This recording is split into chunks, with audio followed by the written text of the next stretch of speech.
사도신경으로 우리의 신앙을 고백하겠습니다. 전능하사 천지를 만드신 하나님 아버지를 내가 믿사오며 그 외아들 우리 주 예수 그리스도를 믿사오니 이는 성령으로 잉태하사 동정녀 마리아에게 나시고 본디오 빌라도에게 고난을 받으사 십자가에 못 박혀 죽으시고 장사한 지 사흘 만에 죽은 자 가운데서 다시 살아나시며 하늘에 오르사 전능하신 하나님 우편에 앉아 계시다가 저희로서 산자와 죽은 자를 심판하러 오시리라. 성령을 믿사오며 거룩한 공회와 성도가 서로 교통하는 것과 죄를 사하여 주시는 것과 몸이 다시 사는 것과 영원히 사는 것을 믿사옵나이다. 아멘. 할렐루야. 함께 나 무엇과도 주님을 찬양하시면서 하나님께 영광 올려드리겠습니다.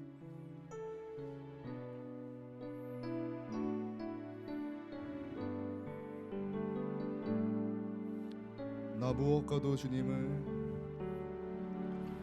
나 무엇과도 주님을 바꾸지 않으리. 다른 어떤 은혜 구하지 않으리. 오직 주님만이 내 삶의 도움이시니 주의 얼굴 보기 원합니다. 주님 사랑해요.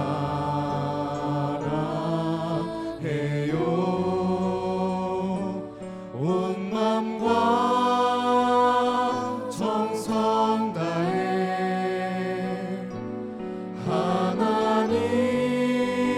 하나님의 신실한 친구 되기 원합니다. 나 무엇과도 주님을 바꾸지 않으리. 나 무엇과도 주님을 바꾸지 않으리. 다른 어떤 은혜 구하지 않으리. 오직 주님만이 내 삶의 도움이시니 주의 얼굴 보기 원합니다. 주님 사랑해요. 주님 사랑해요.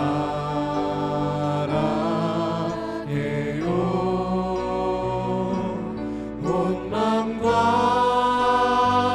정성 다해 하나님의 신실한 친구 되기 주님 사랑해요. 주님 사랑해요.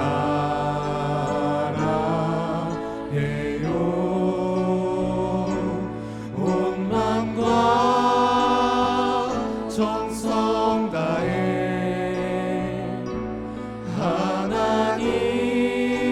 하나님의 신실한. 마지막으로 고백하겠습니다. 주님 사랑해요. 온 마음과 정성 다해. 주님 사랑해요.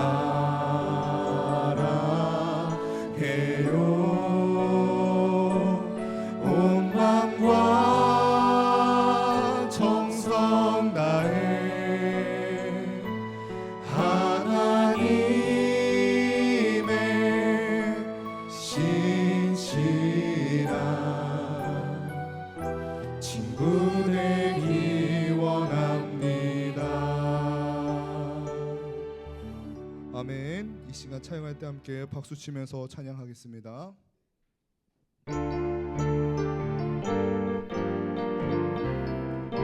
다 와서 찬양해. 다 와서 찬양해. 사랑을 주신 주 찬양해. 사랑해 우리 주님 생명 주셨네. 소리쳐 찬양해. 기쁨을 주시는 우리 왕 찬양의 제사 드리며 다시 고백하겠습니다. 다 와서 찬양해. 다 와서 찬양해. 사랑을 주신 주 찬양해. 사랑해 우리 주님 생명 주 찬양해 기쁨을 주시는 우리와 찬양의 제사 드리며 주님께 경배해. 다 와서 찬양해 찬양해 찬양해 주님 찬양해 주님 우리와 다 와서 찬양해 찬양해 찬양해 주님 찬양해 주님. 다시 고백하겠습니다. 다 와서 찬양해. 다 와서 찬양해 사랑을 주신 주 찬양해 사랑해 우리 주님 생명 주셨네. 소리쳐 찬양해 기쁨을 주시는 우리와 찬양의 제사 드리며 주님께 경배해. 다 와서 찬양해 찬양해 찬양해 주님 찬양해 주님 우리와 다 와서 찬양해 찬양해 찬양해 주님 찬양해 주님 다 와서 찬양해. 다 와서 찬양해 찬양해 찬양해 주님 찬양해 주님 우리와 다 와서 찬양해 찬양해 찬양해 주님 찬양해 주님 우리와. 아멘.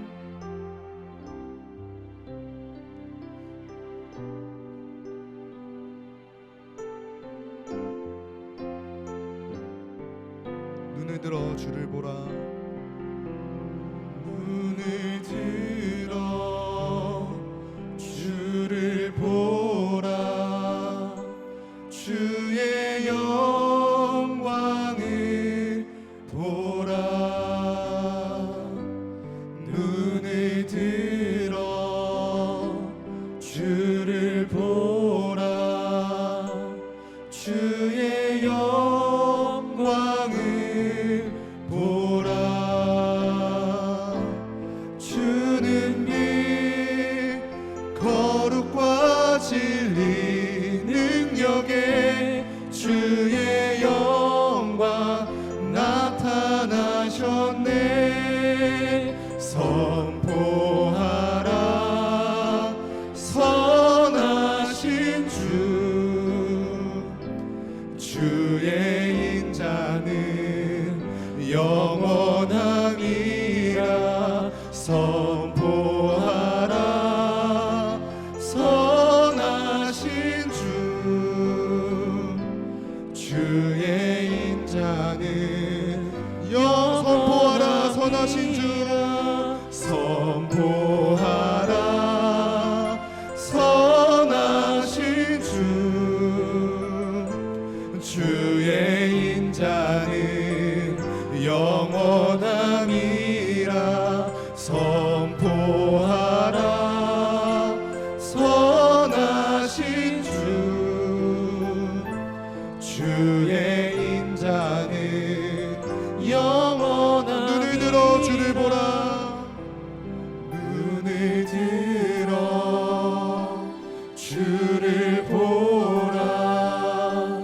주의 영광을 보라. 눈을 들어 주를 보라.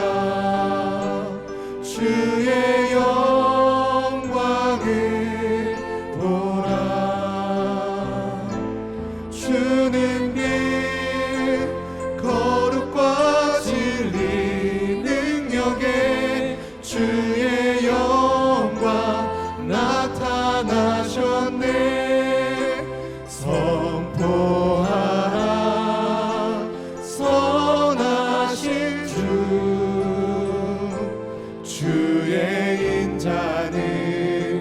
영원함이라 선포하라. 선하신 주의 마지막으로 고백하겠습니다. 선포하라. 선하신 주. 선포하라. 선하신 주의 인자는 영원함이라. 선포하라. 선하신 주의 인자는 영원함이라. 예배 시간 우리가 눈에 들어 주의 영광 보기를 소망합니다. 이 거룩한 오후 예배 자리가 주님 홀로 영광 받아주시는 귀한 예배 자리 되기 원합니다. 이 시간 기도할 때에 오늘 드려지는 거룩한 오후 예배를 위하여 함께 기도하며 나아가겠습니다. 기도하겠습니다. 사랑에 감사합니다.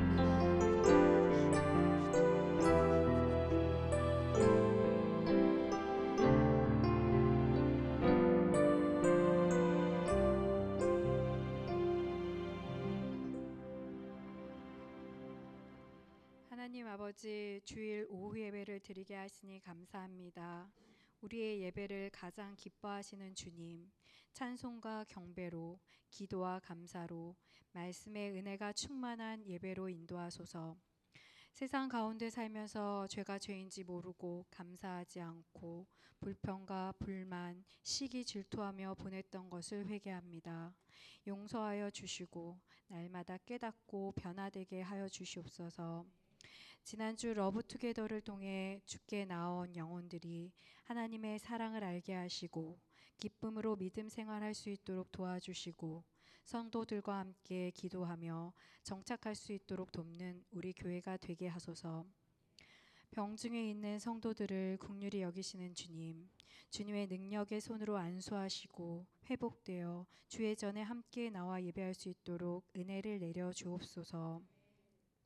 말씀을 전하시는 김영현 전도사님에게 지혜와 용기 주셔서 담대히 주의 말씀을 능력 있게 전하게 하옵소서.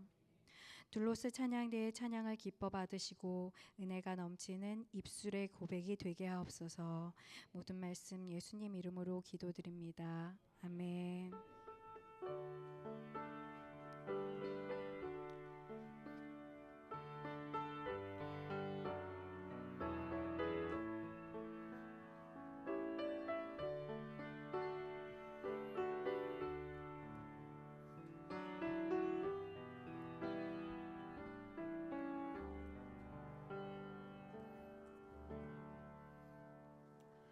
오늘 우리에게 주시는 하나님의 말씀은 로마서 1장 24절부터 32절의 말씀입니다. 로마서 1장 24절부터 32절의 말씀을 교독하시겠습니다. 제가 먼저 읽겠습니다. 그러므로 하나님께서 그들을 마음의 정욕대로 더러움에 내버려 두사 그들의 몸을 서로 욕되게 하게 하셨으니 는 그들이 하나님의 진리를 거짓 것으로 바꿔 피조물을 조물줄보다 더 경배하고 섬김이라.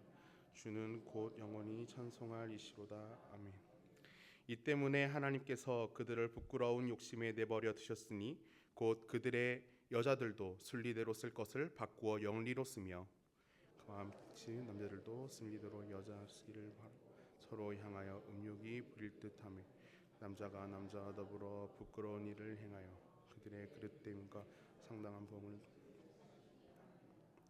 또한 그들이 마음에 하나님 두기를 싫어하며 하나님께서 그들을 그 상실한 마음대로 내버려 두사 합당하지 못한 일을 하게 하셨으니 곧 모든 불의, 추악, 탐욕, 악의가 가득한 자요 시기, 살인, 분쟁, 악독이 가득한 자요 수군수군하는 자 비방하는 자요 하나님께서 미워하시는 자요 능욕하는 자요 교만한 자요 자랑하는 자요 악을 도모하는 자요 부모를 거역하는 자요 우매한 자요 부정한 자요.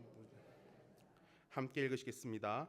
그들이 이 같은 일을 행하는 자는 사형에 해당한다고 하나님께서 정하심을 알고도 자기들만 행할 뿐 아니라 또한 그런 일을 행하는 자들을 옳다 하느니라. 아멘. 둘로스 찬양대의 찬양 읽겠습니다.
기도하겠습니다. 살아계신 하나님 아버지, 또 이렇게 주일 오후 하나님을 예배하는 자리에 우리 모두를 불러 모으심에 감사합니다. 하나님을 예배하는 이 자리가 얼마나 귀하고 소중한지요. 정말 우리가 오늘 이 하나님께 예배드림으로써 귀한 하나님의 은혜를 받고 누리는 우리 모두가 될 수 있도록 인도해 주시옵소서. 함께 예배드리고 싶으나 예배드리지 못하는 성도님들도 계십니다. 또 병상에 누워 계셔서 함께 예배드리지 못하는 성도님들도 계십니다. 하나님 아버지, 그분들의 마음을 위로하여 주시고 하루속히 회복되어 함께 예배하는 그날 허락하여 주시옵소서.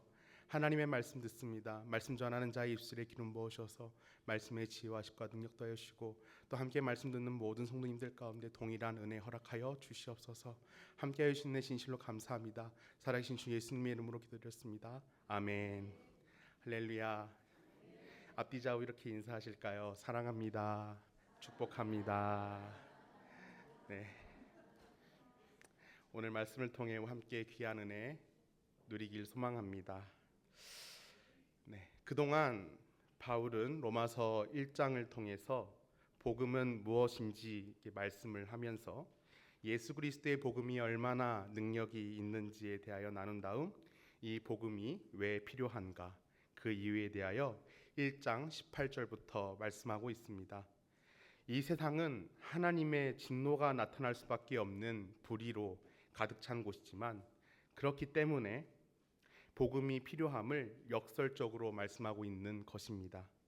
그래서 오늘 본문은 인류가 하나님을 떠난 그 대가가 얼마나 무서운 것인지, 그리고 이것이 우리의 삶 속에서 어떻게 나타나고 있는 것인지, 그리고 그것에 대한 결과가 무엇인지 바울은 오늘 분명히 말씀하고 있습니다.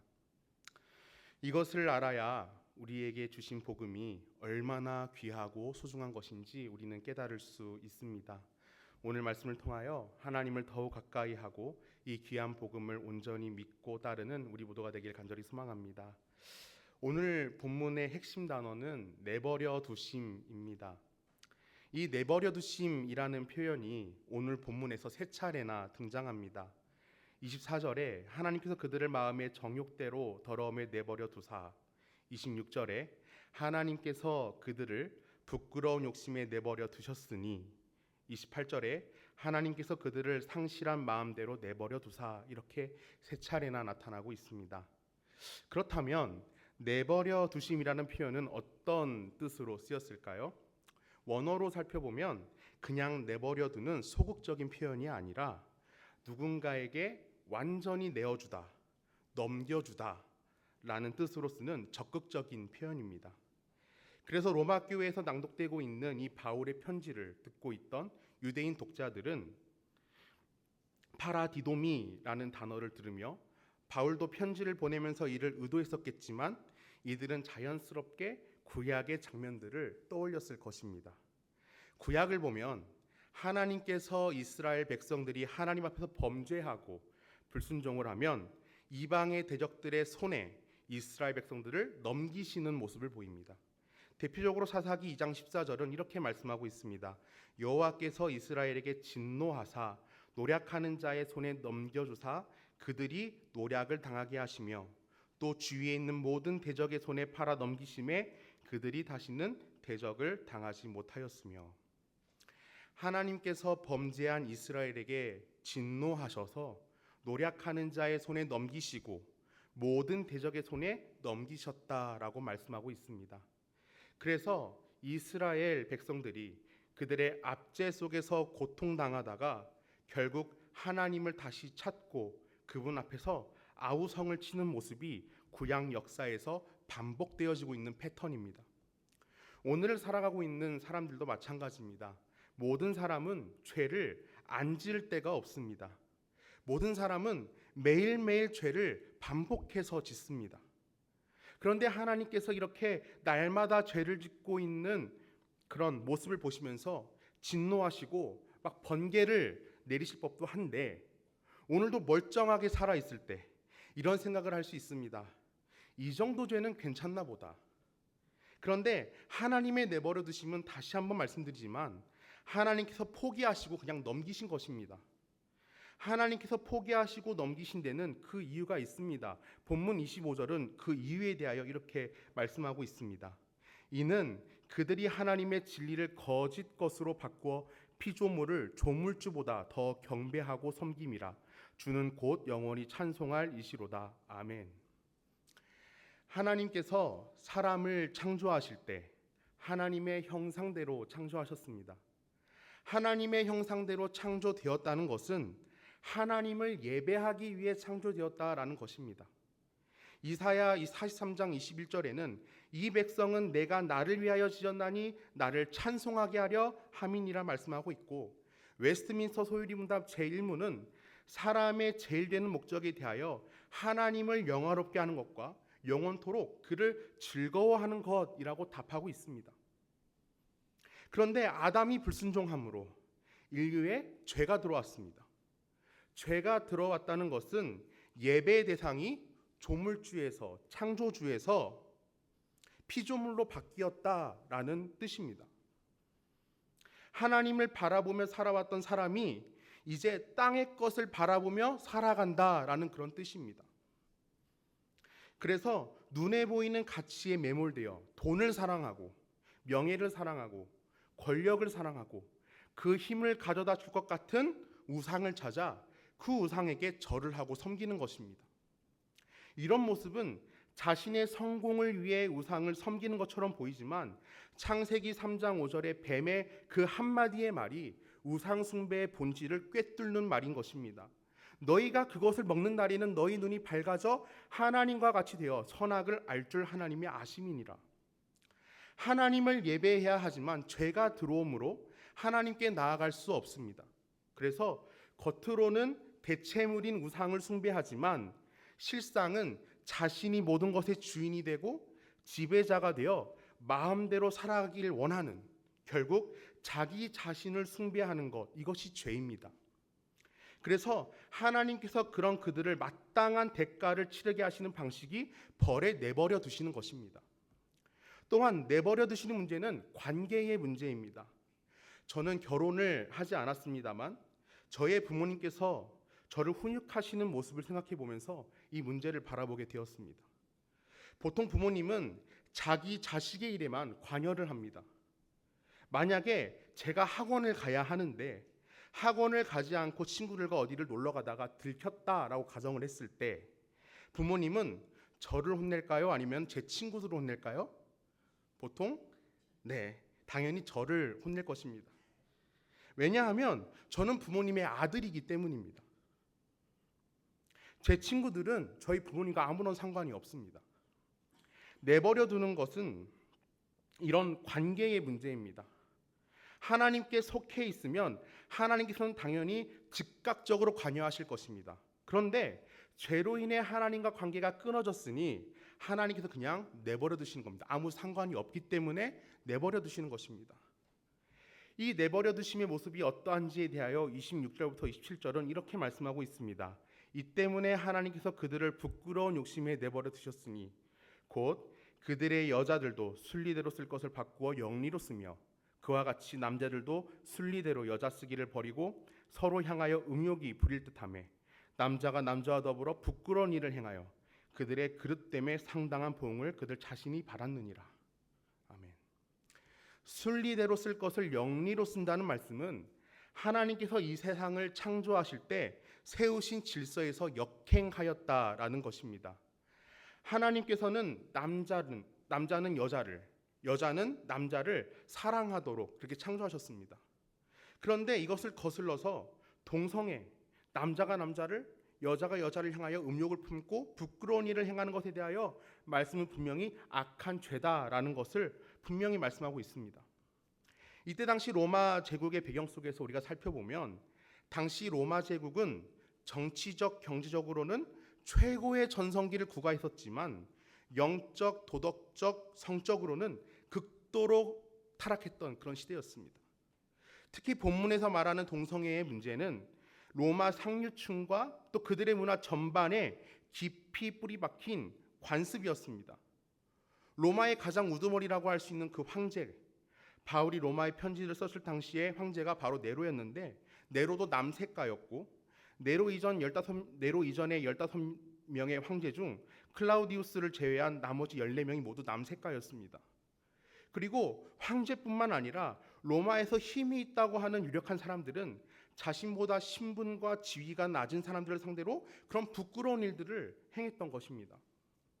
이런 성적인 문제뿐만 아니라 황제가 자신의 권력을 위해 자신의 가족을 무자비하게 죽이는 도덕적인 문제, 우상 숭배가 만연해 있고 그래서 그리스도인들을 무자비하게 핍박하고 죽이는 종교적인 문제도 있었습니다. 이런 모습들이 권력의 정점으로부터 아래에 이르기까지 로마 사회에 만연해 있었던 것입니다. 그래서 하나님을 떠난 인간이 한 번 타락하면 얼마나 어디까지 타락하게 되는가, 그 모습을 당시 로마 제국의 모습 속에서 우리는 확인할 수 있는 것입니다. 이것이 최대의 전성기를 자랑했던 로마 제국의 민낯입니다. 그리고 28절부터 31절은 이렇게 말씀하고 있습니다. 또한 그들이 마음에 하나님 두기를 싫어하며 하나님께서 그들을 그 상실한 마음대로 내버려 두사 합당하지 못한 일을 하게 하셨으니 곧 모든 불의, 추악, 탐욕, 악의가 가득한 자요, 시기, 살인, 분쟁, 사기, 악독이 가득한 자요, 수군수군하는 자요, 비방하는 자요, 하나님께서 미워하시는 자요, 능욕하는 자요, 교만한 자요, 자랑하는 자요, 악을 도모하는 자요, 부모를 거역하는 자요, 우매한 자요, 배약하는 자요, 무정한 자요, 무자비한 자라. 마음에 하나님 두기를 싫어하는 인생은 불의한 인생입니다. 스스로가 죄로 말미암아 불의하니까 의로우신 하나님을 마음에 두기 싫어하는 것입니다. 이러한 불의한 인생에게 나타나는 증상은 동성애뿐만이 아니라 29절부터 31절까지 길게 열거된 죄의 목록입니다. 사람이 하나님을 떠났으니 이런 현상들이 나타나게 되는 것입니다. 하나님과 관계가 깨어지니까 자기 내면도 더러워집니다. 사람과의 관계도 깨어집니다. 공동체가 깨어집니다. 하나님께서 내버려 두시니 이러한 모습들이 계속 나타납니다. 그 결과가 무엇입니까? 32절은 이렇게 말씀하고 있습니다. 그들이 이 같은 일을 행하는 자는 사형에 해당한다고 하나님께서 정하심을 알고도 자기들만 행할 뿐 아니라 또한 그런 일을 행하는 자들을 옳다 하느니라. 아멘. 이런 하나님의 내버려 두심의 최종은 죽음밖에 없습니다. 죄에 대한 형벌입니다. 고대 사회에서도 신에 대하여 범죄를 저지른 사람은 죽어 마땅하다라는 그런 인식이 널리 퍼져 있었습니다. 그러니까 그들은 그런 심각성을 알고 있었음에도 불구하고 옳다 하면서 하나님께 계속 대항하는 것입니다. 로마 시대뿐만 아니라 오늘의 현대 사회에서도 마찬가지입니다. 그 죄의 결과는 죽음, 그냥 죽음이 아니라 영원한 죽음입니다. 하나님께서 내버려 두신 자는 이렇게 절망적인 삶을 살아갈 수밖에 없습니다. 여기서 인류의 서사가 끝나면 정말 절망뿐이지만 하나님은 이 인류를 위해 자신의 아들 예수 그리스도를 보내시기로 작정하셨습니다. 이런 내버려 두심의 대척점에 있는 것이 하나님께서 붙들어 주심입니다. 사람은 하나님께 돌아가서 그분께 붙들리지 않으면 죄로 말미암은 인생의 모든 문제는 결코 해결될 수가 없습니다. 그래서 죄 없으신 하나님의 아들 예수 그리스도께서 이 땅에 오셔야만 하는 것입니다. 참 신기한 것은 말씀 초반에 그 내버려 두심의 원어 파라디도미의 뜻을 누구에게 완전히 넘겨주다라고 말씀드렸습니다. 근데 로마서 8장 32절은 같은 원어를 사용하면서 이렇게 말씀하고 있습니다. 자기의 아들을 아끼지 아니하시고 우리 모든 사람을 위하여 내주시니가 어찌 그 아들과 함께 모든 것을 우리에게 주시지 아니하겠느냐. 그래서 정리해서 본문과 연결지어서 말씀을 드리면 로마서 1장에서 말씀하는 내버려 두신다, 내어주다는 죄인을 정욕과 심판의 손에 넘겨버리신 공의의 심판이었다면 로마서 8장에서 말씀하는 내어주다는 하나님이 자기 아들을 우리 대신 저주와 죽음의 법정 십자가에 대신 넘겨주신 최고의 사랑인 것입니다.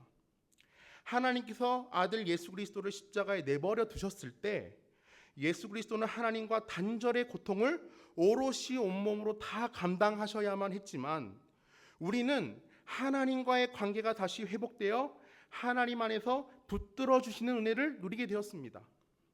그래서 우리는 영원한 사망에서 영원한 생명으로 옮겨지게 되었습니다. 저는 생애 이런 끝까지 하나님의 은혜로 붙들린 사람이라고 한다면 다윗이 딱 떠오릅니다.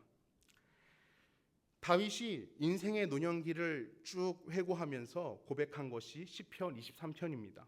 다윗은 여호와는 나의 목자이시니 내게 부족함이 없으리로다 라고 고백하면서 하나님과 자신의 관계를 목자와 양의 관계로 규정하고 있습니다. 양은 세 가지가 없다라고 합니다. 첫 번째, 양은 맹수로부터 자신을 보호할 수 있는 능력이 없다고 합니다. 두 번째, 양은 시력이 매우 나빠서 자신의 눈앞에 있는 벼랑이나 함정이 있어도 인지할 수 없다고 합니다. 세 번째, 양은 방향 감각이 없어서 다른 개나 고양이와 달리 양은 무리에서 한 걸음만 떨어져도 길을 잃고 헤매다가 맹수에게 잡아먹히기도 합니다. 그래서 양에게는 목자가 절실히 필요합니다. 양이 잘못된 길로 가면 목자는 지팡이로 때려서라도 옳은 길로 이끌어야 하고, 맹수들의 위협으로부터 양을 지켜야 하고, 양은 스스로 무언가를 할 수 없기에 지속적으로 지켜보면서 양을 돌봐야 하는 것이 목자의 일입니다. 그래서 목자가 양을 그냥 풀어주는 것은 그건 자유가 아닙니다. 목자가 없으면 양은 죽습니다.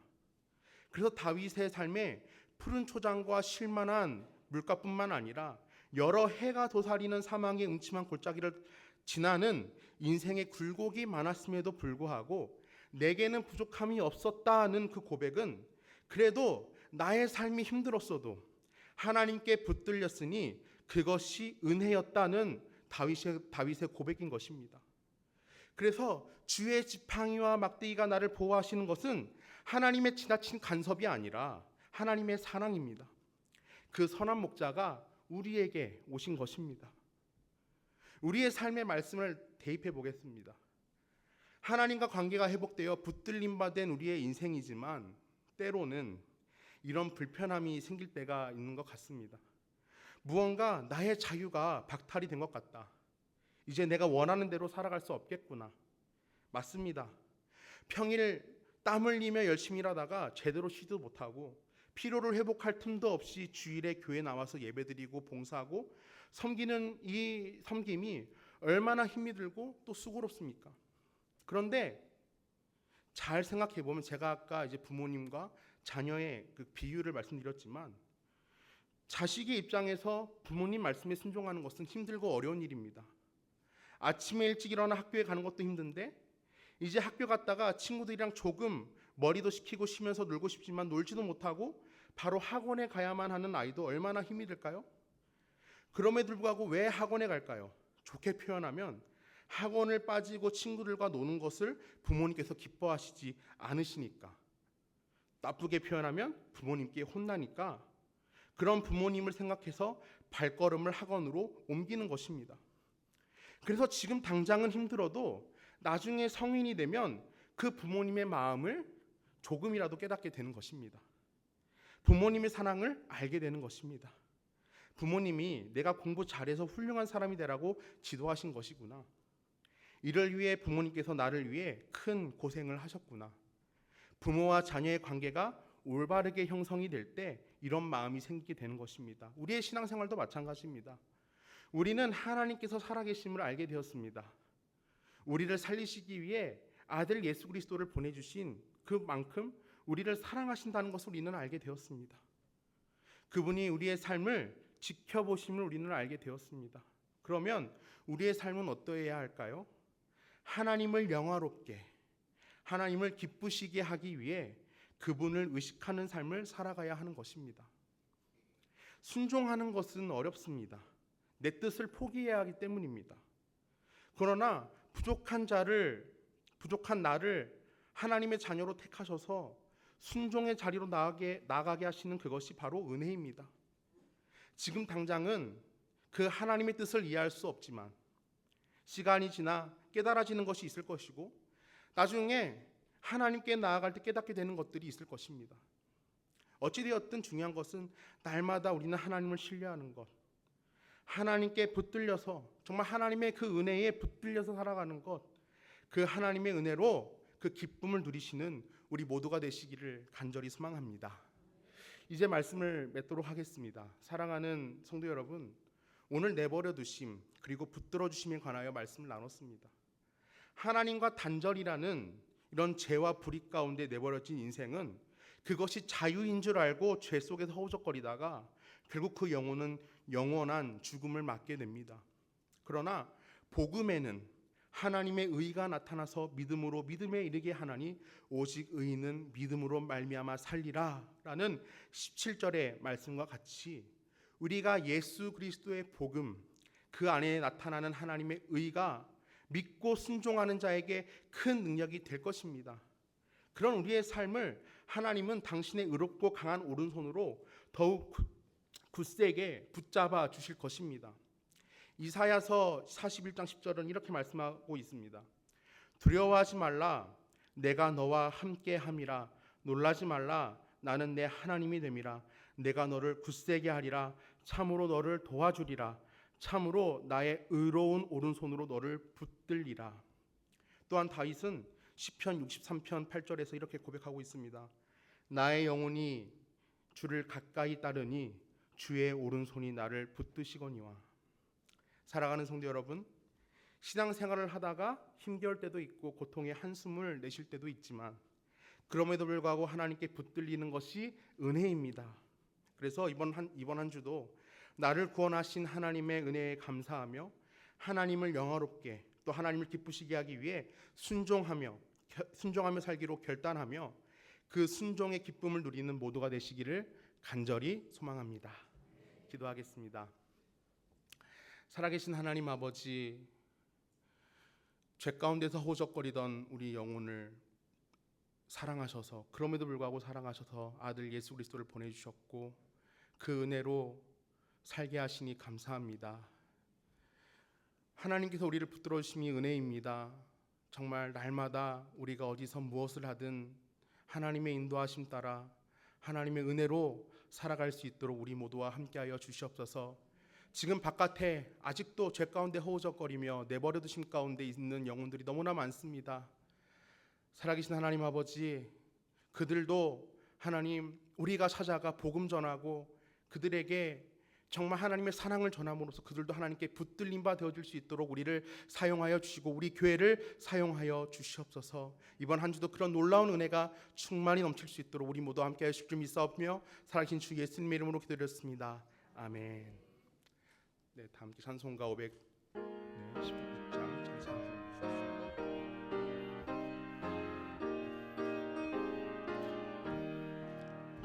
옳은 길 따르라 의의 길을 세계 만민의 참된 길, 이 길 따라서 살기를 온 세계에 전하세.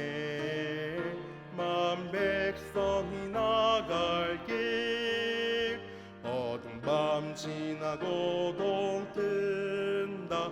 환한 빛 보아라 저 빛, 주 예수의 나라 이 땅에 곧 오겠네 오겠네.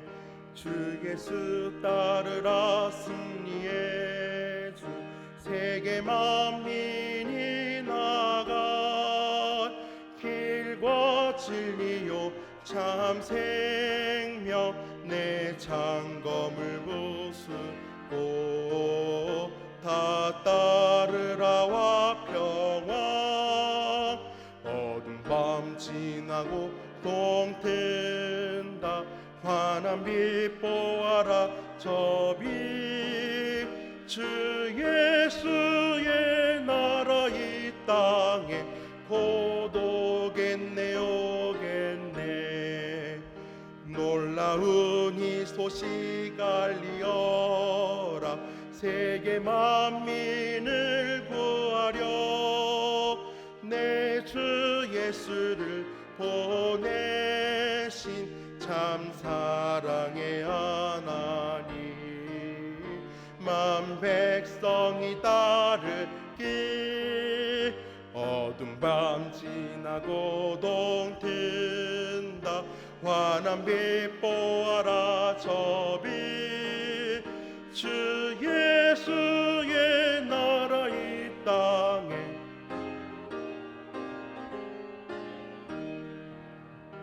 고난길 헤치고 찾아온 길 많은 백성을 구한 길 모두 나와 소매되면 온 세상이 마침내 이 진리 설겠네 어두운 밤 지나고 동튼다 환한 빛 보아라 저 빛 주 예수의 나라의 땅에 고독했네 오겠네. 기도하겠습니다. 복음에는 하나님의 의가 나타나서 믿음으로 믿음에 이르게 하나니 기록된 바 오직 의인은 믿음으로 말미암아 살리라 함과 같으니라. 이제는 우리 주 예수 그리스도의 은혜와 하나님의 사랑과 성령의 교통하심이 그 아들을 내어주심으로 우리를 그의 사랑 안에 붙드시고 그의 구원의 놀라운 은혜와 감격을 알게 하셔서 하나님을 영화롭게 하는 은혜의 삶을 살도록 부르심을 기억하며 오직 믿음으로 하나님 영광 위에 살아가기로 결단하고 오직 주의 복음만 증거하기로 소망하며 오직 말씀을 의지하여 하나님께 영광 돌리는 거룩한 성도의 삶을 살기를 소망하는 오늘도 거룩한 주일 주님 앞에 온전히 드리며 예배드리는 사랑하는 성도들 머리 위에 한 주간의 은혜의 삶 위에 이제로부터 영원토록 함께 있을지어다. 아멘.